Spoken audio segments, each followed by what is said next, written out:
Hey guys, welcome to another Saturday in the shop. Let's see what we're working on today. Guys, got this classic C10 in for a customer. Customer moved here from out of state and loves the area, loves the Tennessee, background and the backdrop. So he actually bought this truck and uses this truck in rentals. He rents this truck out for, photo ops, backgrounds, weddings, even has people borrow it, for special events. So the truck has been sitting for a little while this past fall. It's even got some leaves in the bed I've got to get out where it's been sitting out on his farm. But had an issue with the truck was getting a little warm, not overheating, but it's getting warmer than he wanted it to be. So we looked into it, and I think we determined that the radiator just had a overflow tube. It didn't have a recovery tank, or an expansion tank as some people would call it. So we added an universal overflow expansion tank, and we've driven this truck most of the day today. That's some residual where I was adding antifreeze earlier and spilled some, but we've driven this truck most of the day today. Issue free, truck runs cool. Put the thermal temperature gun on it, all over the intake, the thermostat housing, the front of the heads, 180 degrees, sits there, idles for an extended amount of time, issue free. So a real simple fix, and I think we got this one ready to go. All right guys, also today we worked on this Cj-7 for a customer. He actually has the Holley Sniper on it. It's got the little 2-barrel sniper on it, and it had an issue with this this unit not running great. Dylan and myself actually went into it, and we pulled the intake and the exhaust manifold off and found a couple of not only exhaust manifold leaks, but a vacuum leak on the intake. Got those all sealed up with new gaskets, and the thing runs like a sewing machine now. Really runs great, super smooth, really crisp and responsive. Took all that lag and gap that it had out of it. Came back and we're getting ready to put a new steering wheel on it, pulled the steering column apart, and pieces fell everywhere. So as typical with a old CJ, the Chevrolet steering column, tilt steering column that are in them are just junk. This one's already been, looks like it's cracked. It looks like somebody's done some work to it before with Bondo or something to try to put it back together. So we're going to go ahead and put a new Flaming River steering column in it and get this thing safe and roadworthy for the customer. Updates to follow on that one.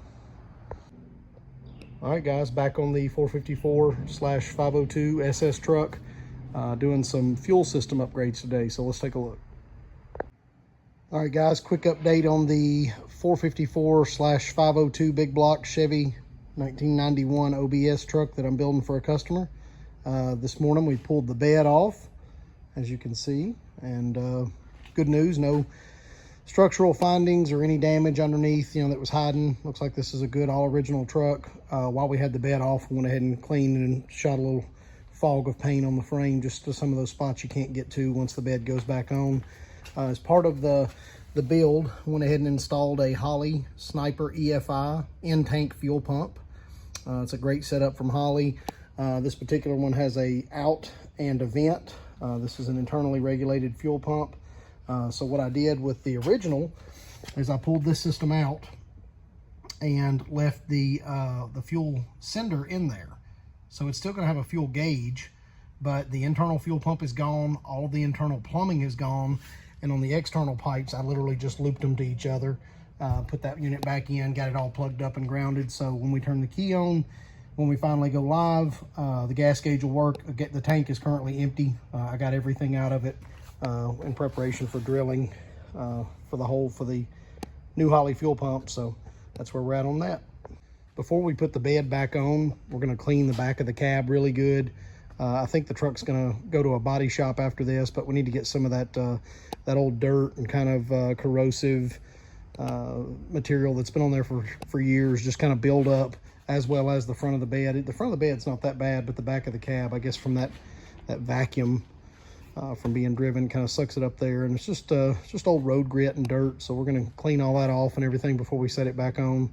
Got a lot of the scale and road debris dirt off the frame. Most of what we painted will never show, but it's that opportunity to do it while you've got it apart, and take advantage of that time because once you put the bed back on, it's too late at that point.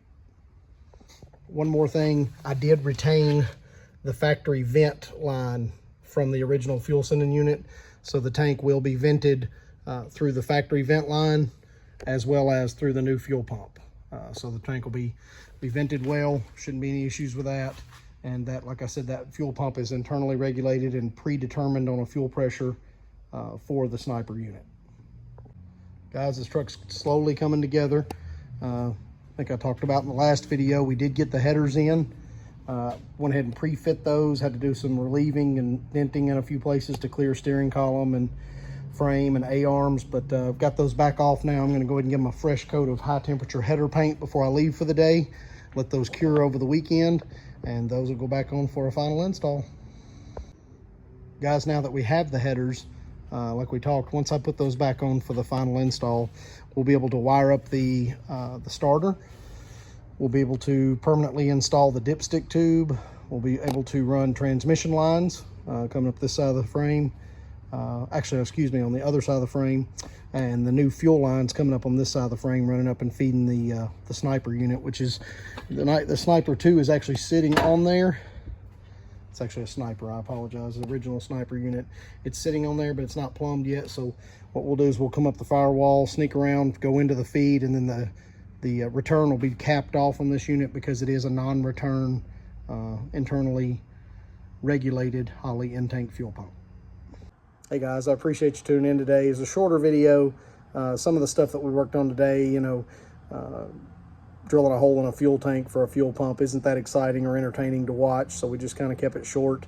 But we were glad to get some updates done on that 502 Chevy truck. Got the little C10 knocked out with a real quick, easy fix, overall inspection, and got the Cj-7 running great, and identified another problem with the Jeep. We'll get a new steering column put in it in the coming days, and that thing will be ready to go home. So we appreciate you tuning in. Remember to like, subscribe, and follow, and check us out every day as well on Facebook at Richter's Off-Road Performance. We'll see you soon.